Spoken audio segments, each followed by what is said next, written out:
Attention passengers, the Layover Podcast is about to take off, where the hosts Tracy Davis and Patrick Trevino share the unfiltered, behind-the-scenes stories of entrepreneurship. The number one rule of the Layover Podcast? Hold nothing back. So sit back, grab a drink, and enjoy your flight. This is the Layover Podcast.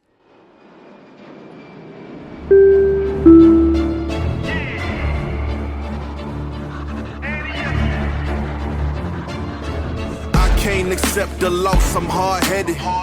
There's a little bit of madness to my method. Many falling off that fine line that I'm treading. I risk anything to be great, and I'm not letting nobody rob me of my victory. Number one, that's what I'm meant to be. When by any means, only thing that makes sense to me, I can make nice or make history. I got that dog in me, yeah. Turn me up, big energy, got the crowd. Well, again, happy Layover Podcasting Day. Yeah, I know. Is that a real? Is that real? It is now going to be the thing. Okay. Oh, you started something. I'm starting it now because I Okay. got really sick of saying we're back to another episode of the Layover Podcast. Although we are back. So I went to a show recently, and they were just saying random days. The What do you band, mean? you know, how, like bands in between like a song, they'll say like, "Hey Billy, when to the last time you went to the bar? This is great." I don't know who you hang out with. Well, it's weird bands that I like. Gotcha. You know what I mean? The drummer usually says something, and Yeah, then it's like, yeah. Gotcha. Right? This band kept saying like, "Today is Grace Staple Day, and today is Drink Orange Juice Day." And that's I absurd. for a reason I was like, at first I believed the guy. I was like, "Oh, that's kind of a random day." great. And I was like, "How many days are there today on there?" There's But, always a new day for you know, everything. today is hot as hell day. Today And is hot that's as hell. what it is. And we might be a little bit sweaty and glistening because up here in the studio, the AC stopped working. Yeah, we cut the budget on the makeup artist, so we're just kind of winging this Cut stuff. the budget on the studio and on Yeah, everything. we cut the budget so much we didn't even pay the electricity for the AC to turn on. No, we haven't been up here in a while, so Yeah. like I mean I understand. We've been on the road, so been to Asheville, been to Nashville, all of the vills, and just been rocking and rolling. Amityville, that's next. Somewhere in New York. Oh man, I Yeah. would kill to do an episode in Yeah, Amityville. that'd be cool. But yeah, so we might be a little sweaty, but we're working on it. And I mean, are you getting used to this? It's not that bad, right? I mean, yeah, it's You not have- that bad. you have But no words. other than me drinking 2 cups of water, taking short breaths, and about to pass just out. throwing it on your head. Yeah, exactly. I told the producer, keep an eye on me. If I turn too white, it's not a ghost. I'm passing We'll out. start fanning Yeah, you. yeah. We shut the video off. We had to put a fan on him earlier, Yeah, we right did. before, so We that did. he did not We pass did. out, but it would catch up in the mics. So Absolutely. sorry. Well, dude, I was reading the news today.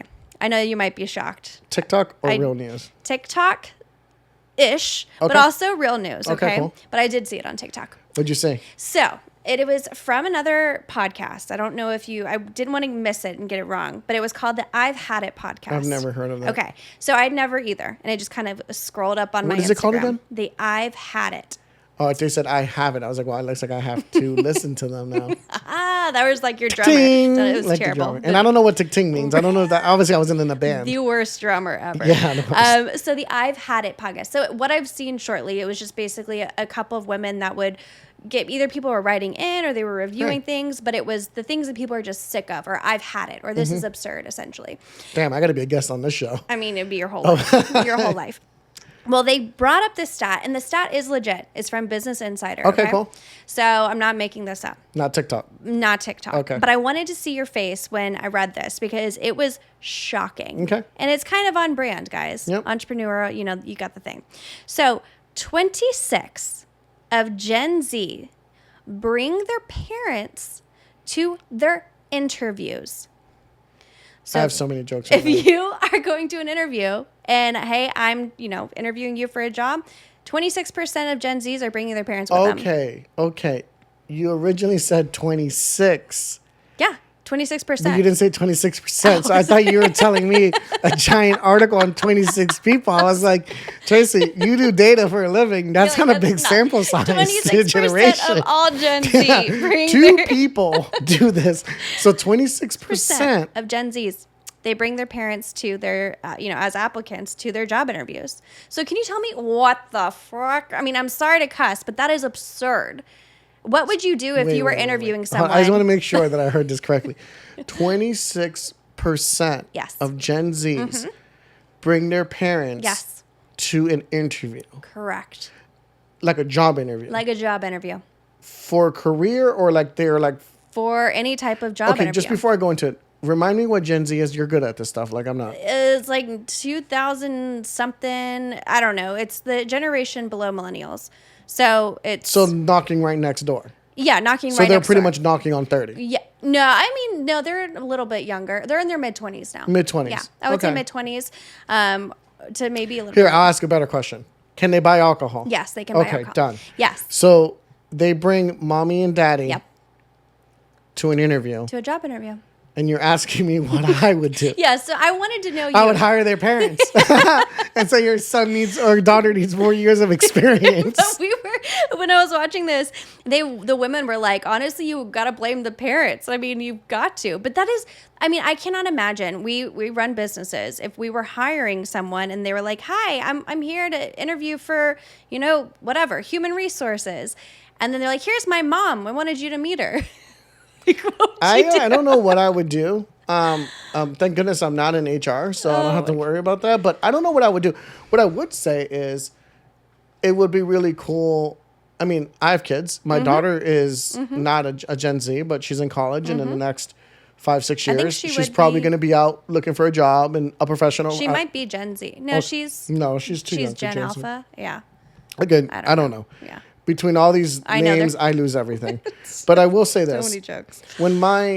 If my daughter was like, Dad, I have a really big interview, I'm really nervous, I would like mock interview with her and like ask her Sure, questions and this is how absolutely. you talk and this is the style, like what's it for? These are some possible, this is a good answer.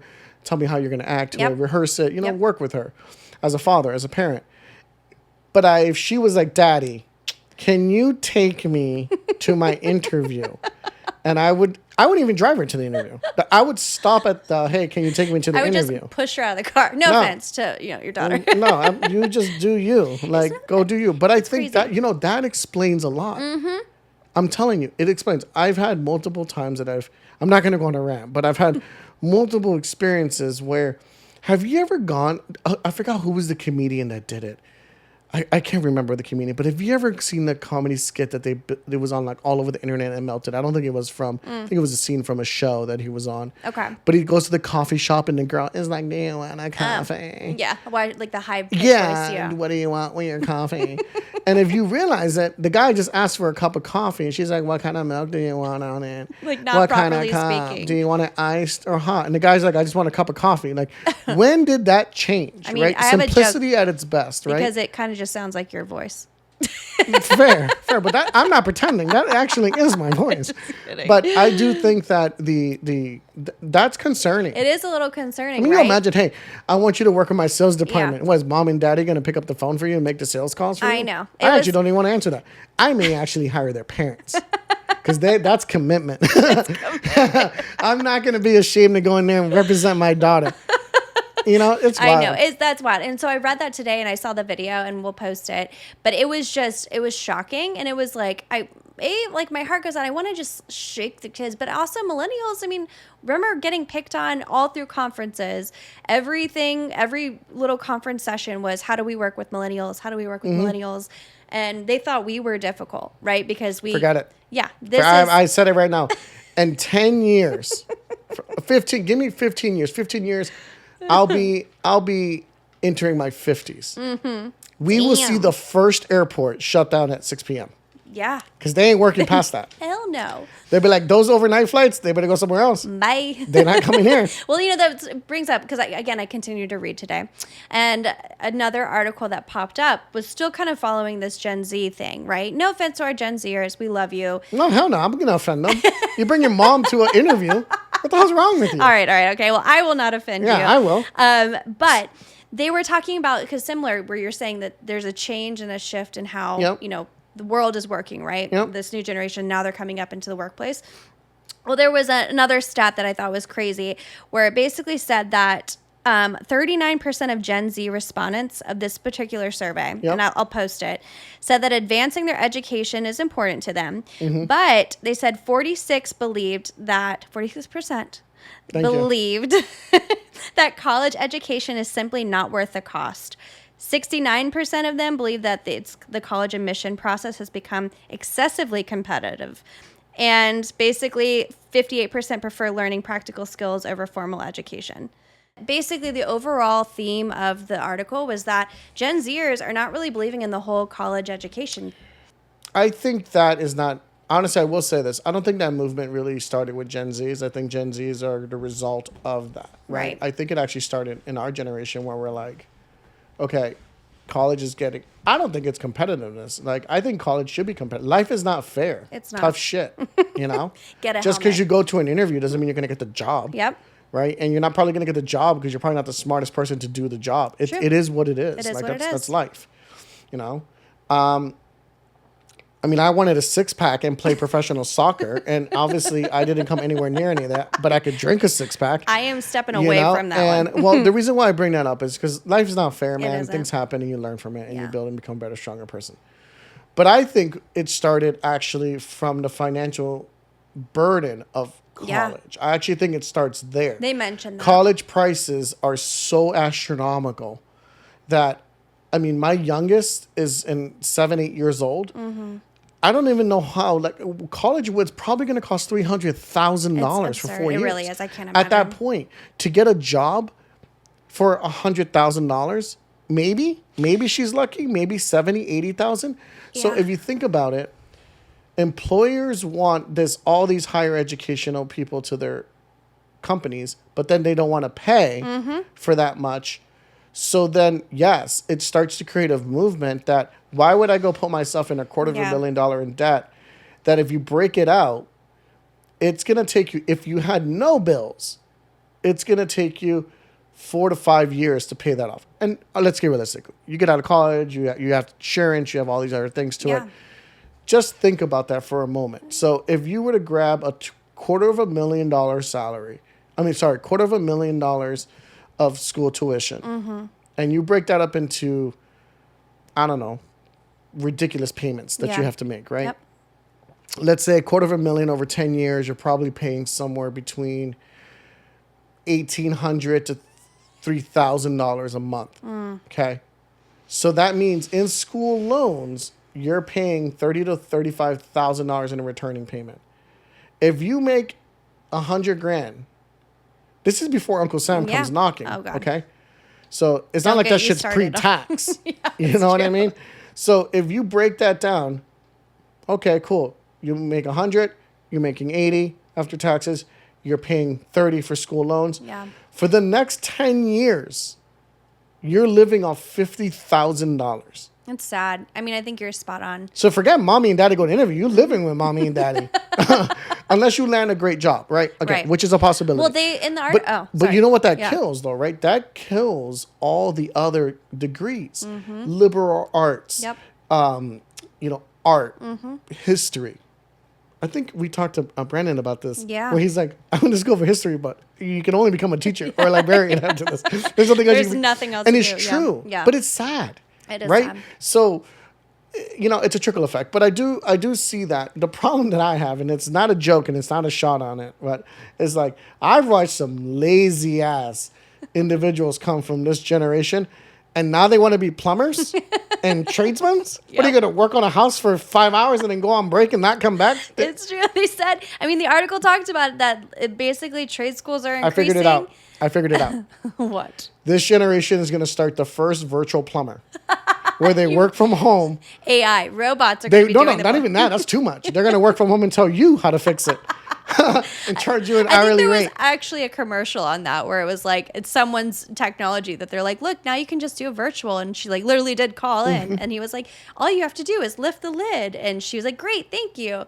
That's $150. Yeah, absolutely. and I did read, I don't have the statistic. I don't come prepared like you do. Well, I've actually read the news today. Well, yeah, but you come prepared and I don't. But I did read it. I have read an article a couple of years ago that indicated that a lot of trade crafts are dying arts. Yeah. Right? Good woodsmen, blacksmiths, individuals that work on heating systems, HVAC.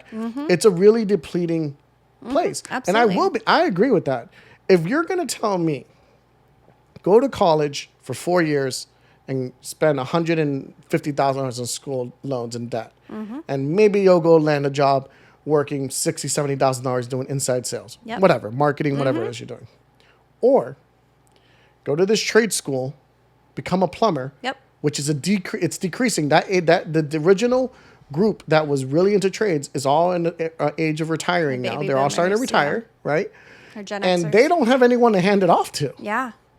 So, yeah, if I could go learn $50,000 on how to be a master plumber, get my certifications, and I'm going to go charge the guy who paid $250,000, $350 to go turn a knob because they don't know how to turn a knob, then yeah, I mean, that plumber's going to make $350,000. I did just have to call the HVAC person. I know it's going to be costing out the ass, but I mean, it's true. And I mean, it's pretty smart because they did talk about that. They were like, these people, Gen Zers, I mean, it is smart, right? It's why am I going to go into debt? Or I can come out and immediately make $70,000, $80,000 by not even spending that money to go. So, I mean, it makes perfect sense, but it's a little wild to see kind of these trends happen. You know, we always, I've told you, the millennials, we always got the black eye on everything. We kind of shook things up. But now the Gen Zers are really reinventing how we think about the institutions and, you know, just the infrastructure of how we live day to day. Yeah, the only thing I will say, and I don't know how college was for you for an experience, but for me, one thing that college did teach me is this. Some people agree, some people not, but I really learned a lot of how business works. Yeah. So I learned a lot of how to present myself. I've learned of how to communicate with different styles. I learned how to, sounds odd, write. Right? Not that's use questionable. AI. But no, right. I'm teasing you. Different skill sets. Engagement with people. I was going to say the social aspects. The social, I don't want to say the social network because you can do that now with a couple of clicks. Like I said, you can use the, what is that, Hawk2 girl, whatever her name is. God, no. The girl Larry has, I mean, she's very talented with saying Hawk2. Overnight. But she even said, she went from nothing to something overnight. Right? And so, and I don't know, in my eyes, I'm just like, listen, you do whatever you need, feel like it's going to work for your life. And if the institutions see a decrease, then they should take a self-reflection of why there is a decrease. Amen to that. Yeah. You know? Absolutely. I can't wait for that same plumber to go to the Ivy League school that they got rejected from to go fix them and triple charge them for it. But it is true. It is a dying thing. It is a dying. I mean, I loved college and I loved the experience of college. We talked about that last time. It was just brutal, but in a good way. But you do learn a lot of skill sets that you don't learn outside of the, you know, that type of institution. And so the day-to-day, how to study, how to teach yourself, the independence, how to have your, you know, hold accountability to yourself. All of those things were really taught in those pivotal years. But it's interesting. In the article, they also talked about how Gen Zers now are like a mass exodus of this type of world, of corporate world, of doing it. And they were all starting their own businesses. And they interviewed a bunch of them. And they basically said, look, I mean, I can do 9 to 5 and make the money. I'm going to be working 24 hours on my own business, but at least it's something that I enjoy and I'm passionate about. But that's the mindset. So I have something to say about that. Okay. Spill it. Spill the tea. I'm also so tired of everyone being an entrepreneur. Jeez Louise. I mean, it's a little on brand. So no, you're kind of I shitting understand on our brand. that, but I mean, it's true. I'm not saying not everyone can follow their dreams and start their businesses, but you can't. But I don't believe in failure. Yep. You know that. Yep. And I'm treading lightly, but I don't want to tread lightly. I want to be real with people. Not everyone is out to be an entrepreneur. 100%. Listen, I couldn't agree I more. want to be a football player. I could catch a football, but not from Tom Brady. Yeah. Dislocate my shoulder if he Yep. threw me a football. And I'm not saying that, like, you know, entrepreneurship cannot be viewed in different ways, and measuring success is different, right? Some people want to make millions and billions, or some people want to create companies and flip them and hang out with VCs and jump up and down with them and whatever suits your boat. However you measure success, Yep. you know, you do you, boo boo, right? You do you. But what I sometimes struggle with is sometimes your idea just sucks. But no, it's true. It's true. Sometimes, listen, I love to drive. I love the entrepreneurship mindset. Yep. I live for it, right? But it's okay sometimes to be the entrepreneur in a situation. Talk about that a lot, yeah. Right? Sometimes it's okay to be the person who works for a company that you have brilliant ideas. Could not agree more. There's nothing wrong with that. Not at all. The problem is when everyone wants to become an entrepreneur, then who the hell's doing the work? Yeah. You're spot on, because also the skill sets and the type of person you are really determine whether that lifespan, Exactly. but that life is designed for you. We speak to a lot of entrepreneurs, Yeah. a lot of startups, Yep. a lot of companies. Amazing ideas, amazing products. Some of them actually even gone into production. Yep. Ask them how they're going to market it. Ask them how they're going to sell it. And I feel like education gives you that well-rounded experience, at least to give you the fundamentals of understanding what business is like. Yeah, absolutely. And I think that understanding the fundamentals of business gives you the foundation, and you learn that through education. Yeah, you do. Listen, if you want to sit at home and read books all day and learn it, you do you. I was homeschooled, so I didn't even go to an educational institution like your traditional. I went through actual just being homeschooled. Yeah. But I learned that when I got to college, I needed that. It wasn't clicking. I was struggling, right? Yep. With the basics. I think that statistic is correct. I do think that we're in trouble. Doomsday is coming. I'm just joking. That's too much. Way too much. No. Damn. Doomsday's not coming. But I do believe that does show a level of, I think anything with business Yeah. has to have a balance, right? It needs to be well balanced, right? Yeah, So if 28% of people feel that way, 72% may feel a different way. That was nice math. Yeah, you see that? That was education. Go to college.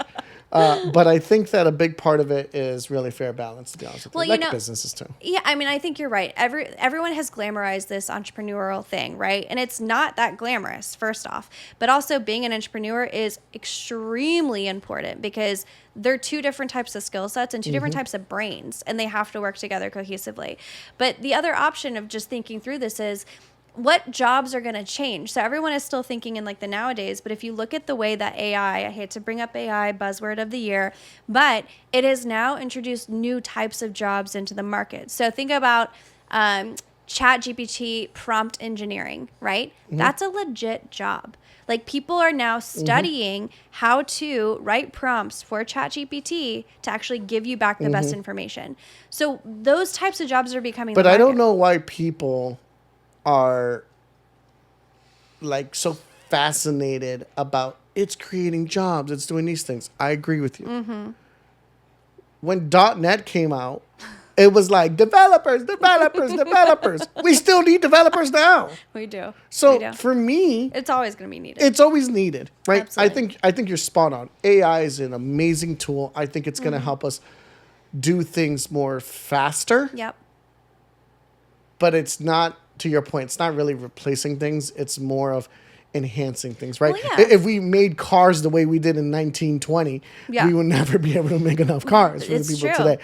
So I think as they roll, but it is a dangerous thing, not the AI, about moving so fast without taking time to reflect on what we do. Yeah. And I think that's very dangerous, because this generation does not understand. That's why everyone's like, we make fun of them, right? Where they're like, oh, they only can work 8 hours. They need to take me time. But if you really think about it, our grandparents, they worked hard, but they also didn't have a cell phone that they could be connected and intertwined Yep. with different things. They got the weekends off. Maybe they didn't all get the weekends off, but you get the point. They went home. That was family time. Yep. We go home now. We have a laptop. We have an iPad. We have never phones. turn We it get to off. reach out 24/7.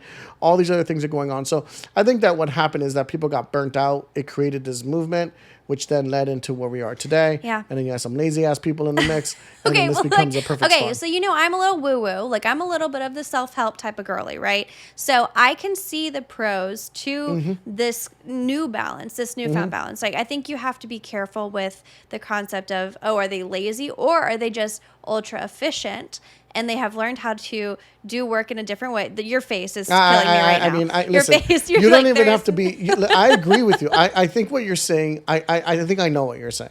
Well, can I finish Yes, what I was please, going to say? because you stopped because I started to smile, which means I am agreeing with you. I don't know if that was an agreeing. All right, I wasn't that was agreeing. pretty much a this is Go bullshit. ahead. Go But ahead, finish maybe that. they found a new way. And I also think that there is a beautiful part about realizing that life is more than just working, right? Working around the clock. Because Mm-hmm.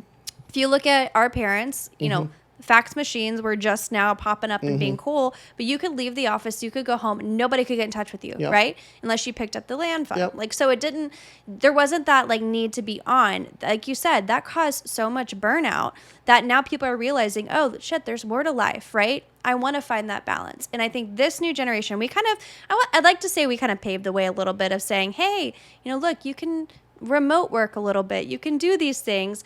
But yes, it can be taken advantage of. I'm not. Listen, finish. But I think that there is a beauty in the balance, right? There's a beauty in understanding that you can do work really efficiently. And sometimes people need a full 8-9 hours. Great. Some days you have to. You just can't get away from that. That's just life. But there's other days where maybe you're hell of efficient and you do take an hour or two for yourself to regroup. And I think Gen Z is, kind of leading that way of saying, screw it. We don't want to follow your rules.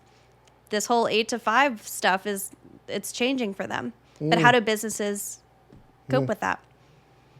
Your brain is on fire right now. Did I say, I have so many ways. It's not that I'm controversial to this. It's that I believe that if you have a set of tasks, right? Let's say you have these deadlines you got to hit. Totally. And you work faster than other people to the same output of production. So you have done everything possible. Right. And you didn't just do the bare minimum to complete. Correct. You are on brand, you're representing this organization.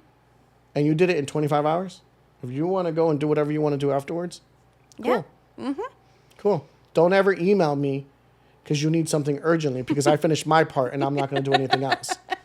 Right? There's always a give and take. But the other part to it is if that's the case, then why should an employer start paying you for what you've done?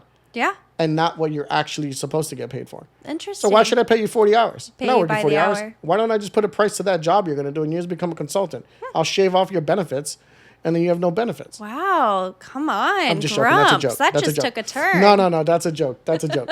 But I think the biggest part of it, honestly, what I'm trying to get to is that I do believe that there has to be balance. Yeah. But I also think that the employee and the employer have to have a mutual agreement in the partnership of their employment. Yep. Right? You're signing a contract to work for a company. It's a give and take. Right? You want unlimited PTO. We go ahead and do unlimited PTO. Now, all of a sudden, you're done in 6 hours because you need time for yourself. It's true. That is true. I don't. It's hard to regulate all of this. Well, here's why I say this: the world moves so fast, and this is where we're going to run into a problem. I'm telling you, I'm predicting this now. I wish I had a soundboard. Well, you are recorded, so. Okay, so pew, pew, pew. Right, soundboard. Here it is. We're low budget right now. Okay, here's what I'm going to say: if we continue down this pathway, production of individualism with an organization goes down. Let me ask you this. Why is it that Microsoft does not blink twice about letting go 1,000 people? How are you functioning with 1,000 less people? Yeah. You want to know why? Because they want to have all this woo-woo time. They want to bring in this young generation at a lower cost to do something. Yeah. Because they're not going to go hire a 25-year full-stack developer. They're going to go hire some low developer so they can wear a Microsoft T-shirt. Okay? And I'm just saying Microsoft, Salesforce, whatever major corporation. Yeah. You can have sleeping pods. You can have all that woo-woo. When that project is done, who gets laid off? Those 1,000 people. Your snapping is giving me anxiety. Well, no, it's true. It is true. So for me, this is my personal belief, is that why are you mad at Microsoft? Yeah. That's their model. It is the model. Go look at all the major tech companies. They go down 1% in margin projections, 1,000 people laid off. Yeah. It's scary. It's Small business misses 10% margin. They'll do everything they can to save those employees. It's true. It's a completely different ballgame. But the point of it is that Gen Z doesn't care about either of them. Gen Z wants to do their own thing. They want to go hiking in the middle of the day and sleep on an air mattress at work. Okay. Well, when we finish the project, bye-bye. And Gen Z, we love you. We love you. We got picked on. I don't think it's just Gen Z. It's though. not. We got picked on I think in just general, as much. that's just the way the millennials. mindset is. And I think a big part of that, I hate to say this, and I know there's a lot of positive business podcasts out there and a lot of positive messaging and all this other stuff and people with fair balance, but there's also a lot of misinformation that leads to expectations of what employees should be doing and what not. Because at the end of the day, be a business owner in the shoes of a business. You're a business owner and you need to make a decision on if you're going to reinvest into your company or sustain with the existing staff you have based on the revenue you're making in. Yep. Now you have a sales team that wants to go play ping pong between 11 and 1 and there's no sales activity going on. There's 5 people on the floor. I multiply that. That's 10 hours of no sales activity going in. Cool. Listen, I'll put a bar into my business. You can start drinking at 4 o'clock, have some happy hour, have some conversations, conversate. But in the middle of the day, it's work time, baby. Yeah, it's like true. it is. I mean, because what happens is then what happens to that business owner? Well, I was going to say businesses aren't sustainable with the model. Like it's just not sustainable. Again, go work at Google. Yeah. And then when Google is done doing their whatever stuff they do over there, then you bye-bye. You come work for a small business because you got laid off. I mean, this is what it is. We do love our small businesses, though. We do. I love our small business. I'll do smart business startups all day. Well, hopefully these were some fun facts. I didn't mean to get you all wild up. No, because what was the name of that original podcast again? Sorry, I want to give it a shout out because that's a good topic. That's a good topic. I've had it podcast. I've had it. Well, yeah. Well, and I'll post if they hear, I had it. You have had it. Their motto is really good. They got a good thing going on over there for them. Because it got them wired up too. So it got me wired up. I've had it podcast, I'll post in the show notes because it was really, really funny and also a little bit concerning as well. So yeah, that led me to something that I wanted to ask you. I think I asked you before, but I want to make sure that I hear it now. Yeah. I know that we've worked together for 5-6 years now. Right. And I know that we have 2 different working styles. 2 right? separate different, yeah. I'm a type of person that I'm in, and I'm in. And that's it. And you're a type of person that you have these bursts of creativity, energy points where you'll get up in the morning, boom, you'll hit it hard for 3-4 hours. But when I mean hit it hard, again, I'm not talking about you wrote 5 emails and you went to town. Yeah, I'm in hyper. I'm talking about you're jumping from one to another and boom, and it's just coming out. Yep. So in those 4 or 5 hours, you probably did 6-7 hours worth of work. Just no distractions, ready to go. Then you go on, you may go to the gym, you may take your dog for a walk, you may run an errand, go to the doctors, come back and have another spurt of creativity. Correct. That is different. Yeah. And I want to make that perfectly clear to everyone that I'm not saying that those things I'm not for. I'm all for those things. I don't think that I think that you should be able, if your kid gets out of school at 2 o'clock, leave your job, go take care of your kid at home, maybe cook dinner if you need to finish up your work. Totally. But that comes with productivity levels. So if we can be flexible with hours, but not be flexible with productivity, then I'm okay with it. Oof. When we go against productivity and it's costing the company, then what is the whole point of this? I don't even know what you call it. You call it woo-woo. Well, so, woo-woo is more spiritual. Okay. This is balance. Well, this is more of a balance. If it changes and the employer's losing in this equation, how is that fair to the employer? It's not. It's not. I think it has to be a fair balance, right? I think good, happy, fair balance gets people what they need. And how do you achieve that, right? That's the $1 million question, right? And that's entrepreneur has a different version of that, right? Like a business owner has a different version of what a balance looks like, and the employee has a very different version of what that looks like.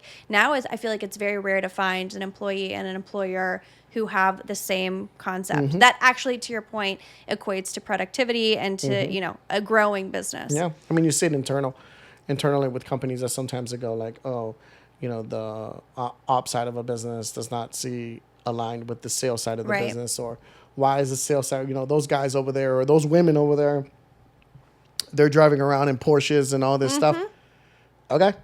You don't know how much they're working. Oh, yeah. It takes a long time to make a sale. To me, it's just fair balance. To the Hawk Tui girl, just one post, and that was it. Now she's driving all the Ferraris. You see this thing? She was at a Shaq event. Shaq was DJing. Our life changed overnight. Hawk overnight. Jeez. Well, on that note. Hopefully she didn't trademark that shit, because then I got to pay her for that too now. She got famous that quick. I got to pay her on that. Oh, man. So, how do you feel? Like, I guess that was, how do you feel about, well, that's what I was trying to get to, and then you said Hawk Tui, and then I got sidetracked there. But how do you feel about that balance? Like, right, how you as a business owner, right, and it is not just this business, as you talk to a lot of other business owners, right? So just in your knowledge of speaking to a lot of owners and co-owners and founders, what have you come to realize of how to create that perfect balance and harmony? Yeah. I think what I learned and have learned, and I mean, I'm not perfect, I'm still learning because everyone is so unique. Oh, hold on, sound check. Can you repeat that one more time? Whoa. Wow. It's the heat. I'm blaming it on the heat. Essentially, I think that every employee team member, colleague, whatever you want to say, is really unique and different. And I think everyone works differently. And I think that is the difference of the mindset of, I guess, younger generations now that are in leadership or owning businesses.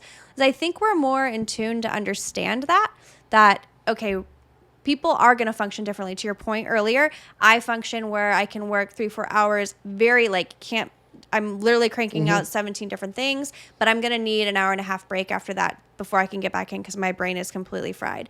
Whereas you can work a good 15 hours and not even blink. You're just consistently working along. And I think it's important from a balance standpoint is to understand how your team functions. I'm not saying you have to bend over backwards and make everybody happy and, different rules. And for the record, the 15 hours of working, I also come out looking like a zombie too. So it's not making it sound like I come out 15 hours later and I'm jumping up and down and going to the gym. You're beautiful. I also look like a zombie got beat up in front of my desk. But anyways, trying to be nice about it. Going. That's it. Minus the gray hairs that are coming in. All right, wait, I found the balance. I found the line. Backing away slowly from the line. No, but I think it's understanding that people are different. So having a level of flexibility to your point, but also there has to be some structure to it. It can't be a free-for-all. It has to come down to productivity, having clear set goals, finding that balance of letting people live their lives, but also understanding that you are getting paid for a job. I mean, at the end of the day, like this is an exchange of skill set, an exchange of money, and it's exchange of time and money. I mean, it's a constant back and forth. So it's a constant give and take, and I don't think there's one right answer. I think it's fluid, and I think it constantly has to evolve based on how your team functions. And I know that's the fluffiest answer I can give you. No, but I mean, that to me, that's a good answer. And how do you feel about this then? Adding a little bit into what you said, forming a team that has a well-balanced of workers with different mindsets, right? If everybody always I got to go hike. I got to go clear my mind all the time. Then how does that impact productivity? But what if you had a mixture of a little bit of everything? That is spot on. And I think that's why you do those personality tests. That's why you do those communication tests. We did the bird test. You're a parrot. I'm an eagle. We've got owls. But you have to have a really clear, happy mix of all the personality types, because the people who are detail-oriented need to be leveled out with the people who can see high vision, right? Mm-hmm. People who can work 15 hours a day and can just pump out task after task. They need to be balanced by the people who do need to take breaks but can spurt it out and have boosts of creativity. So to your point, I think building a team that has each of those, personalities, mindsets, I think that's where you're going to find I think that's the perfect balance. See, that to me is a well put, and I'm not just saying this because my co-hosts or we're literally in your house in the studio and you're going to kick me out, or the fact that Milo's staring at me in here, so right. But that to me is not a fluff answer. Mm-hmm. That to me is an answer with substance that actually goes through true scenarios, right? What we didn't talk about that survey or didn't talk about is also the sense of entitlement on there. And I think that combination of all of those things, if not done correctly, can create a toxic environment. Yeah. And that's my last 2 cents about that survey. But you're going to have nightmares on that survey now. You're going to quit your job, and now you're going to become the next. Well, I can't be a full podcaster. Well, because I can only work 1 hour a day for filming of a show. All right, Gen Z, we love you. We love you. Some of our friends and amazing teammates are Gen Z, so we love you all. No worries. Well, dude, it's getting near that end because I'm starting to really sweat, and I'm getting pretty embarrassed that on camera. I have a joke. Can I say a joke? Go ahead. I'm Gen Z, so I'm getting past my workload capacity. The sun is setting. Well, it's the workload capacity. I need to go do my Pilates, yoga, and work-life balance. Deadlifting all at the same time. Drink the green juice. And drink the green juice. I'm making fun of it because that's me. I love the green juice. I don't drink that green juice. Give me all the green juice, all the Palo Santo, sage, you name it. Yeah. I'm all about that life. Speaking of Palo Santo, did you see that beer in Asheville that was made with Palo Santo? Yeah. I wanted to pretend that I liked it because it sounded really cool and hippie and trendy, but I felt like I was drinking wood. So the guy said to me, I don't know if you remember, the guy was like, oh yeah, I didn't think they could make beer out of Palo Santo. And I was like, well, it'll do that and scare the spirits away at the same exact time. So you're getting drunk and scaring the spirits away. I rebuke you while I'm drinking this downing beer. It worked out. But no, I mean, thanks for bringing that up. Yeah, and honestly, it's fun. We will put a show notes to, maybe you can put a show notes to the episode. That was a great topic. Happy to help. It was actually just popped up on my Instagram and got my mind going. Right, so there was my boost of creativity. Yeah, well, there you go. How long did it take you? about 3.5 hours. Yeah, right. I bet you found that. Knowing how fast your brain works, I bet you found that in 5 minutes. I did. It was like 3 minutes. But you heard it and then you immediately went into it, right? Yep, 100%. See? Yep. Your productivity is different. Mine, I would have different. sat on it for 24 hours. I would have processed every avenue, and your creativity is Yin just and going. yang, dude. Got to find that balance. Thank you. But speaking of yin and yang, and also social media, why don't you tell everyone how they can find us? Yes, go follow us at the Layover Podcast on Instagram. Again, guys, go sign up for our newsletter on Mind and Social. We're starting to send out all the behind scenes clips and special reels and all of the pictures of all this chaos, and have great, fun tips that we're now starting to release, as well as new events that are coming down the line, which I'm really excited about. And yeah, LinkedIn, if you're into that too, for the business folks that are listening. Yep. And I got something for everyone. So we're going to make a couple of posts coming up soon. If you hashtag Huck2Pat, I'm not going to tell you how to spell it, so you got to figure it out. I can't. For every person that does it, I will buy them a beer. Wow. I think you're just about to get yourself I'm screwed. serious.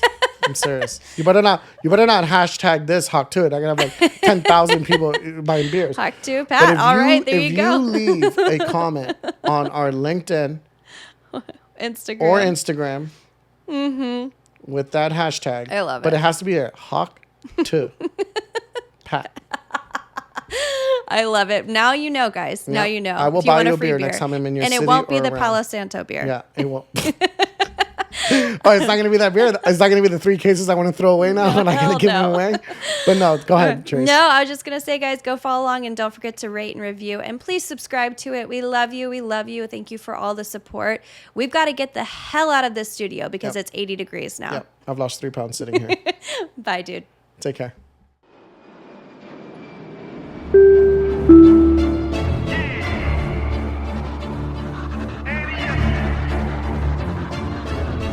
Can't accept the loss, I'm hard-headed. There's a little bit of madness to my method. Many falling off that fine line that I'm treading. I risk anything to be great, and I'm not letting nobody rob me of my victory. Number one, that's what I'm meant to be. When by any means, only thing that makes sense to me, I can make nice or make history. I got that dog in me, yeah.